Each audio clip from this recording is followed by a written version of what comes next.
speak to have tremendous amounts of spiritual knowledge. So you need to draw off of the knowledge they already have. You would be an example of that. Other groups you may be dealing with, you're completely, they're non-Christians. They may be animists, they may have be Muslims, they have some other very clear belief. And so we want to keep that in consideration. So when you are thinking through the message that you're going to deliver from the passages that you were assigned, you need to select an audience.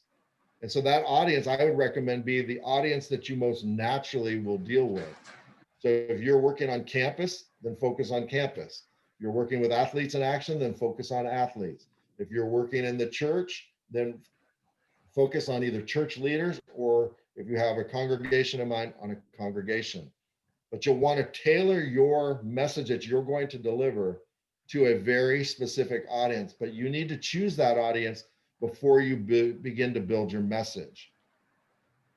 When you do choose that audience, you'll want to recognize what spiritual knowledge they bring to um, to the table. Okay.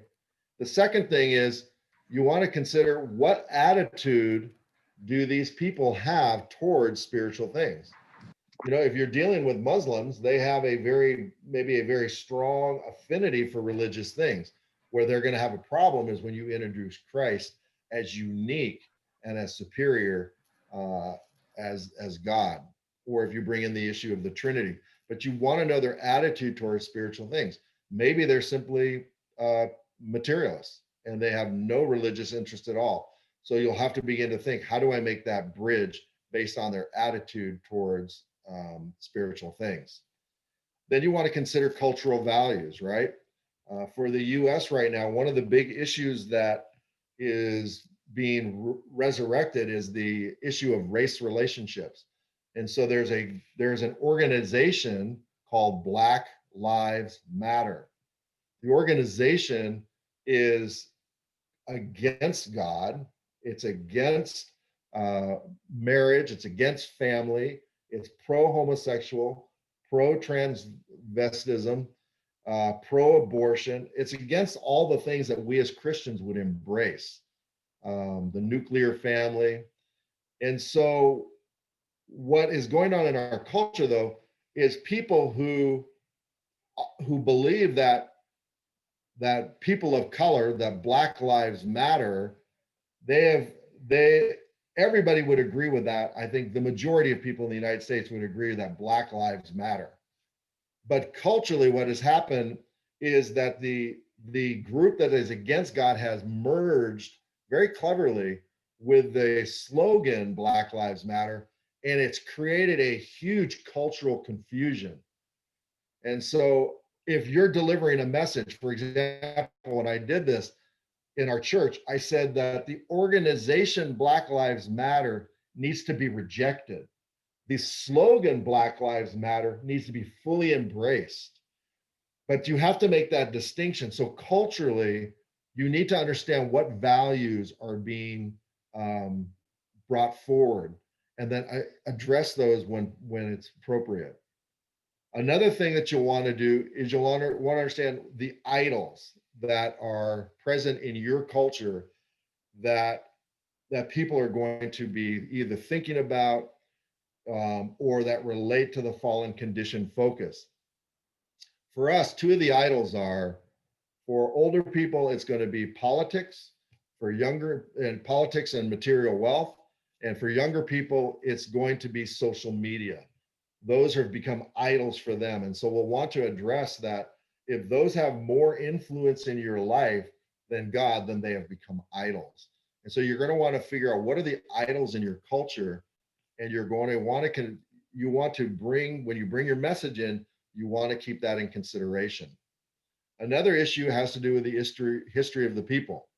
You know, if you're in a place where there's peace all the time, then a message on Christ as the Redeemer, the Prince of Peace, is going to come across very differently than if you've come from a country where there's constant civil war or where there's been genocide.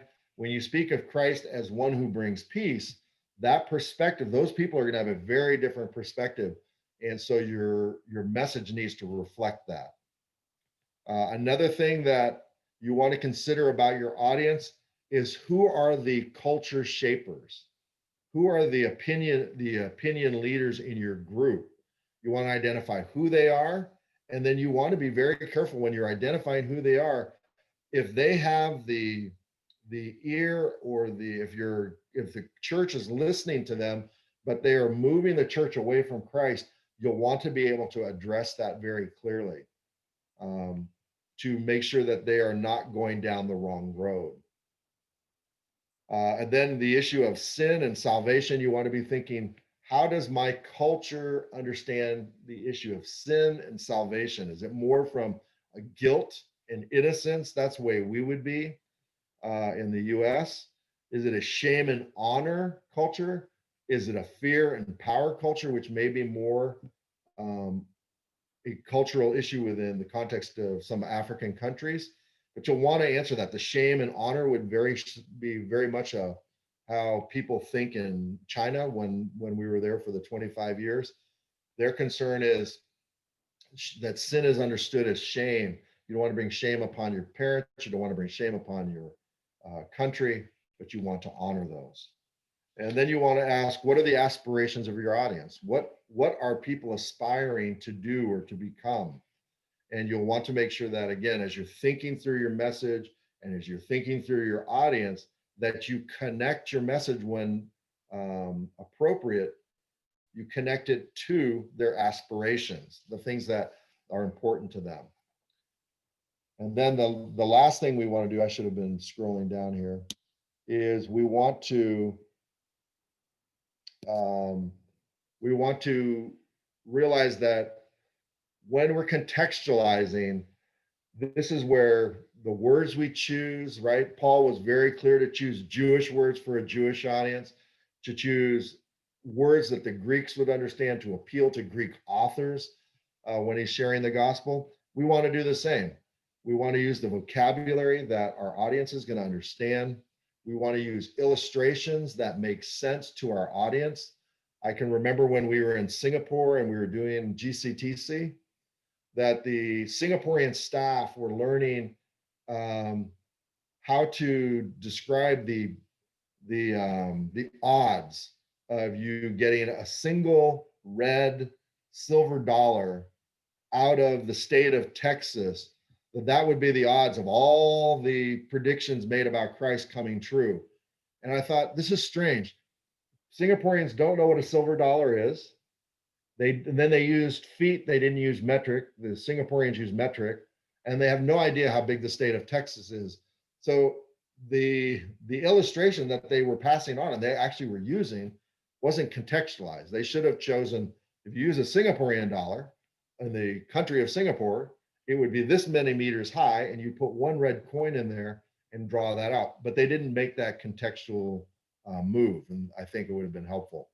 So you want to think through the vocabulary, the illustrations, the applications have to be relevant to your audience. If you're, again, you want to be thinking, if it's a rural audience, then how they live and the applications are going to be very different than for an urban audience. If it's a young audience versus an old audience. And so we want to be thinking that the application has to be tailored to your audience. And then finally, the tone. The tone should reflect the passage. If the tone is somber in the passage, then really the tone of your message should probably be more somber. If the tone of the passage is upbeat and hopeful, then your message should reflect that upbeat and hopeful attitude. I can remember one of the people in our congregation, when he died, he actually left a message. And, it was very interesting because he didn't know he was going to die, but he had made a video message for his own funeral. And it was probably about 10 minutes long. It was very upbeat. He said, if you're watching this message, then I'm with Jesus. And he went on to just share the joy that he was experiencing at that very time that we were gathering to say goodbye and to comfort his wife and his children. And I just thought that the tone reflected his obvious understanding that he was now in the presence of Christ.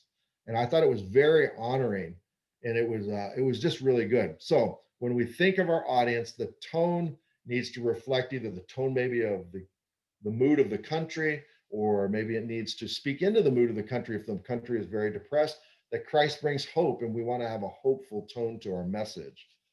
And so that's how contextualization works. So what we're going to do is we're going to stop here. If you have any questions, we'll go through your questions. When we're done with those questions, you're going to get into your groups based on your passages. And what I want you to begin to think through is, how do you go from your exegetical outline and message to a more contextualized message, and talk to each other about how you can contextualize the truths that you're finding to your audience. And I realize that in every one of your groups, you may have people who are part of different ministries. So how that's going to contextually work out will be different, but will be helpful for you to have that discussion. Okay. So I'm going to open it up for questions now. Any questions or thoughts or observations that you've made on the issue of contextualization, whether it has to do with the message or the audience?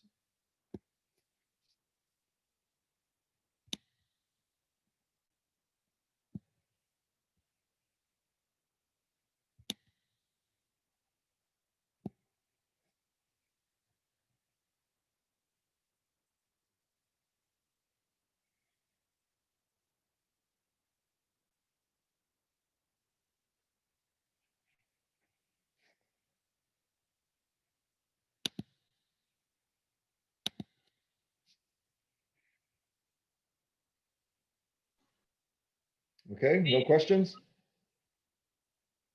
Une question, s'il vous plaît. Yes, Colette. Comment se prendre si l'auditoire est cosmopolite?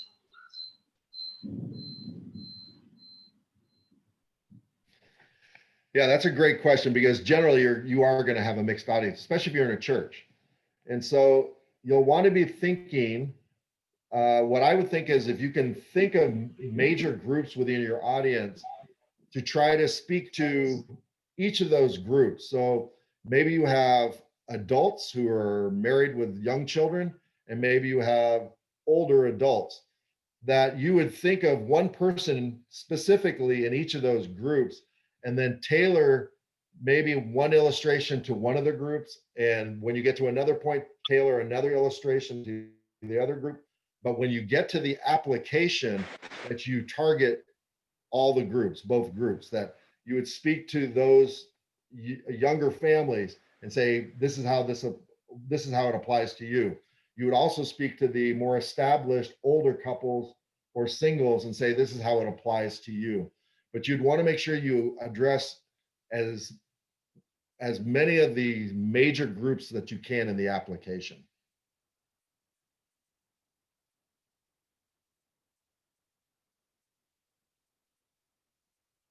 Ok, merci.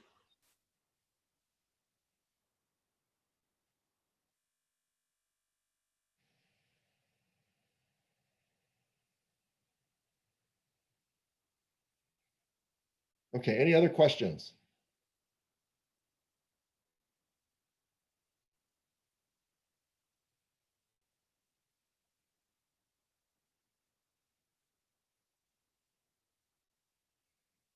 Okay, then what we'll do at this point, we'll break up into, Umar, if we could break people up into their assigned passages.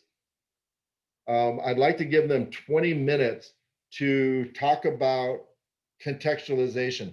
How do they take that passage that they've been assigned and that they've been working through, and how can they contextualize it to their audience? They wanted to have that discussion. What are the points that they can contextualize that? From the fallen condition focus to the redemptive solution to illustrations that could help make the major points. Have that discussion with each other.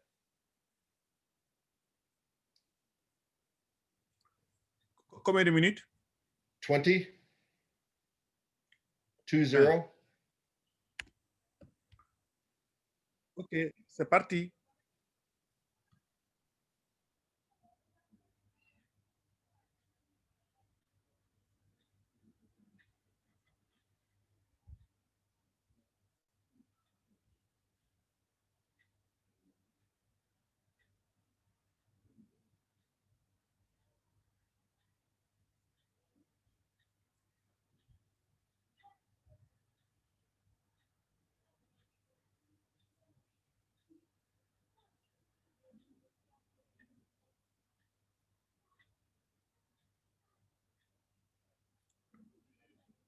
Ça prend du temps, mais j'espère que tout le monde sera affecté.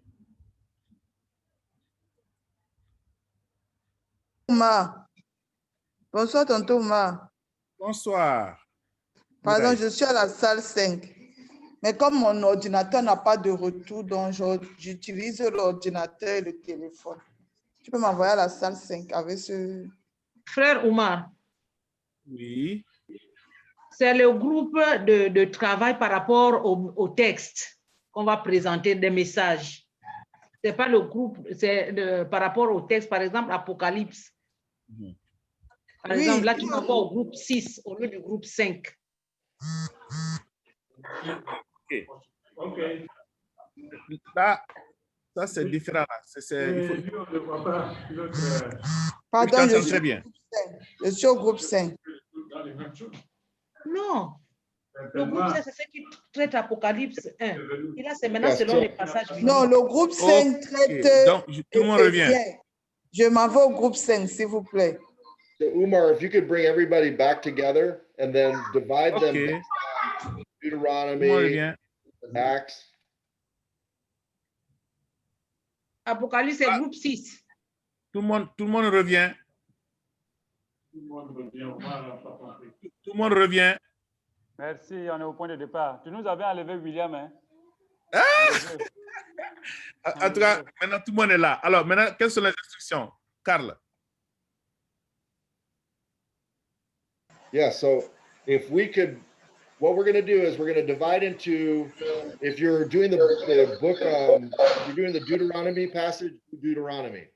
If all the people doing the Deuteronomy passage are together and talk about contextualization. If you're in the Psalm 51 passage, you do Donc, that. on revient. On doit renommer avec nos groupes Donc, d'origine. on revient à On l'ancien doit groupe. renommer d'abord.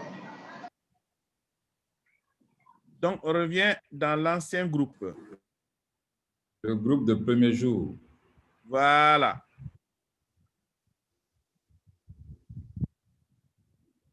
OK, voilà. Voilà le groupe là. Donc, je vais l'ouvrir pour que vous puissiez voir. Alors.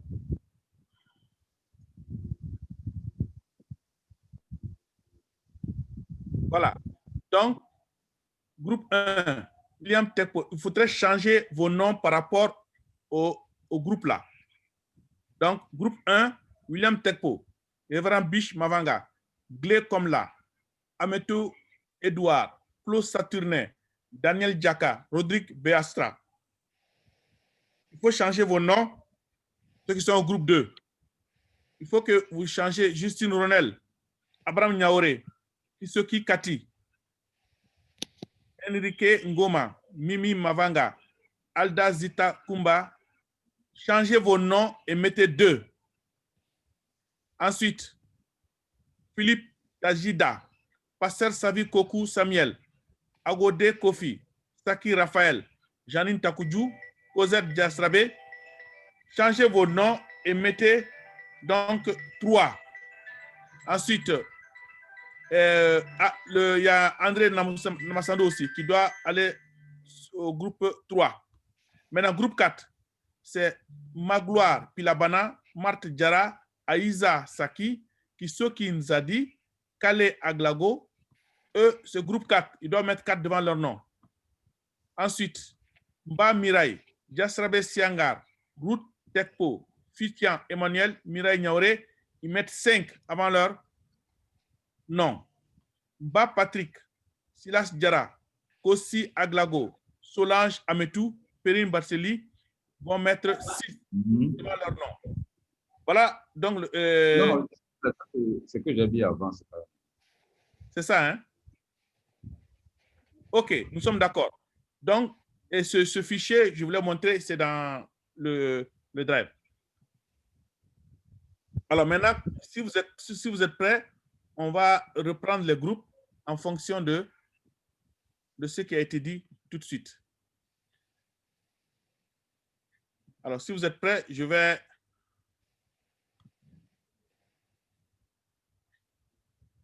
recréer les groupes. Donc, il y a 6 salles. Je vais commencer à affecter Glé, William, Saturnin, Magloire, Mavanga vont dans le groupe 1. Je vais affecter Ronel, Justine, Cathy, Niaoré, Enrique, Zita, Mimi dans le groupe 2. Ensuite, je vais affecter Tajida, Philippe, André, Namassandi, Cosette, groupe 3, Saki, groupe 3, et puis Savi, oui, Tajida, 3, Jean-Félix Nyanga, Janine Takudjou, sont tous au groupe 3. Je continue maintenant sur le groupe 4. Le groupe 4, il y a Kisoki, Magloire, Aïza, et c'est tout. Il n'y a que 3. Les autres n'ont pas changé leur nom. Donc, OK. Donc, groupe 3, maintenant, je vais au groupe... Après le groupe 4, maintenant, c'est le groupe 5. Groupe 5, je vois que Aglago, Mirai, Diasrabe, Fitian, Gabriel, Marthe, Ruth, Rodrigue sont tous au groupe 5. Maintenant, groupe 6. Je vais Papa Aglago n'est pas avec nous. Hein. Il n'est pas au groupe 5. Ah, aïwa. Il a mis son numéro, donc je suis obligé de respecter le numéro qu'il a mis. Groupe 6, j'affecte Ametou, Akoué, Blivi, Glago Kossi, Stanislas, Perrine, Patrick Mba, Silas, et voilà. Donc, eux, ils seront tous au groupe 6. Maintenant, je vais ouvrir les salles. Ceux qui n'ont pas de groupe, attends, il y a quelqu'un qui vient de changer, c'est le 2. Donc, je vais affecter le 2 qui est là-bas, c'est Enrique. Bon, Gabriel, Glé, Komla et Karl n'ont pas de groupe. Gabriel, je te mets dans quel groupe? Bon, je vais voir ça après toutes les salles. J'ouvre les salles. Et pour combien de minutes? Kossi Aglavo au groupe 6. Moi, je suis dans le groupe 1. Hein? Attends. Je l'ai dans le groupe 1. Attends. Parce que Kossi Aglavo à Apocalypse, il a le passage d'Apocalypse 1, donc il est au groupe 6. Carl, how much minutes? Well, why don't we do 15 minutes now? 15. Yeah, so we can be done by 5 o'clock your time. OK. 15 minutes. Oumar, Marthe, groupe 4, s'il te plaît. J'ouvre les salles. Et ensuite, on va régler les problèmes de ceux qui n'ont pas été affectés.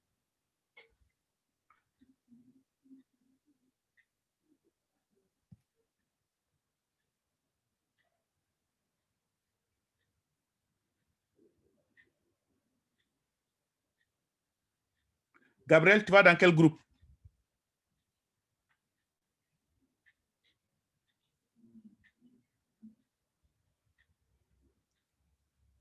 Carl, where are you going? What's your number? Group number?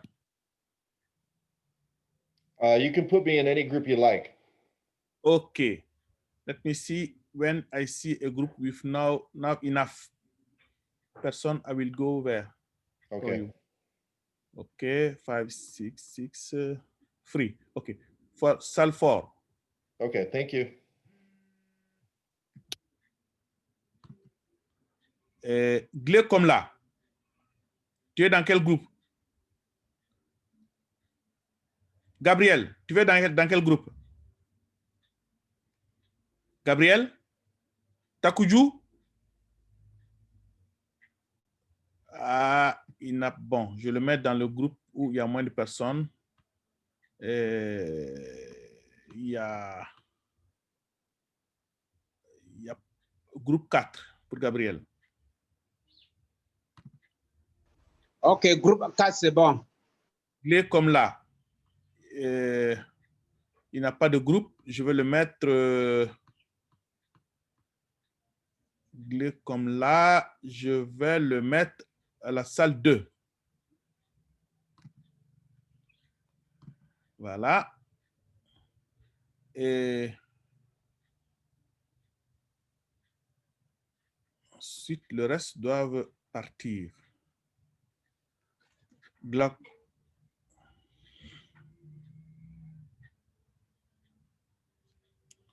Tout le monde est affecté normalement, donc ceux-ci doivent disparaître bientôt, normalement.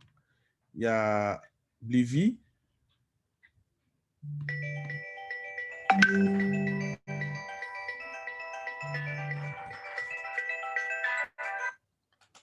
Alors oui, Marthe.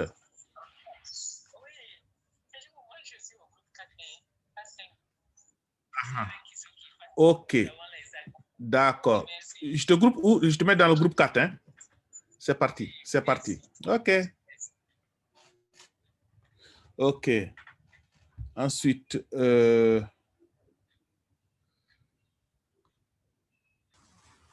Glago.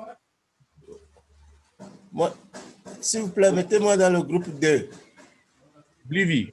Oui, dans le groupe 2. Blivy. Et tu as mis quel numéro devant ton nom? Mettez 2, c'est mon groupe. C'était 6 avant, mais par rapport à la nouvelle répartition. D'accord, je te mets dans le groupe 2. Groupe 2, voilà. Maintenant, qui d'autre? Dis comme là. Non. Glago Kossi. Glago Kossi n'a pas encore rejoint. Il a un problème. Glago Kossi, tu es là? Tu as ton micro fermé. Est-ce que tu peux ouvrir ton micro pour que je puisse voir? Non. Dis comme là. Est-ce que tu as ton micro fermé? Est-ce que tu peux l'ouvrir?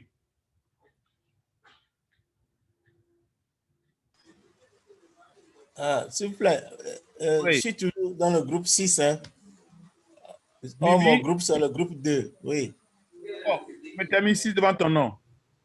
J'ai mis 2. Parce que je me vois toujours dans le groupe 6. Et alors que tu veux aller dans le groupe 2. Pourtant, je l'ai mis dans le groupe 2. Ça prend du temps pour que tu ailles là-bas. Maintenant, comment sortir du groupe 6? Il faut sortir de la salle de conférence. Oui, pour aller dans le groupe 6. Voilà, vas-y. Comment sortir? Je crois que la solution, c'est que tu sors carrément de Zoom, tu reviens. Comme ça, je t'affecte sur le groupe 2. Je sors de la réunion, je retourne. Voilà. D'accord. Ok, tout à l'heure.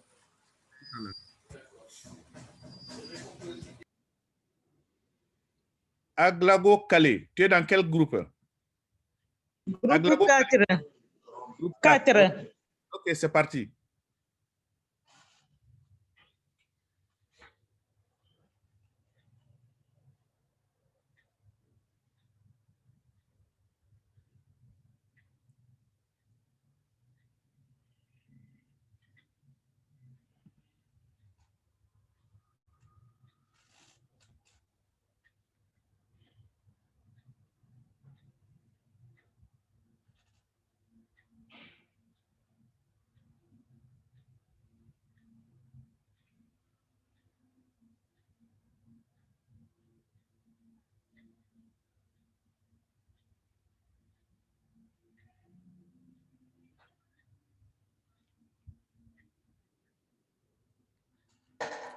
Alors, Blivy, tu vas aller à la groupe 4. Hein?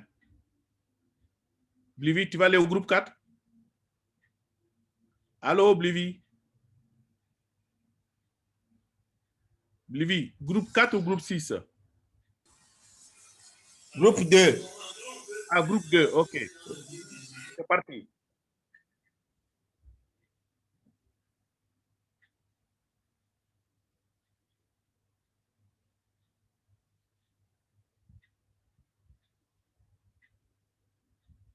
Ça prend du temps, mais ça va venir. Je t'envoie au groupe 2.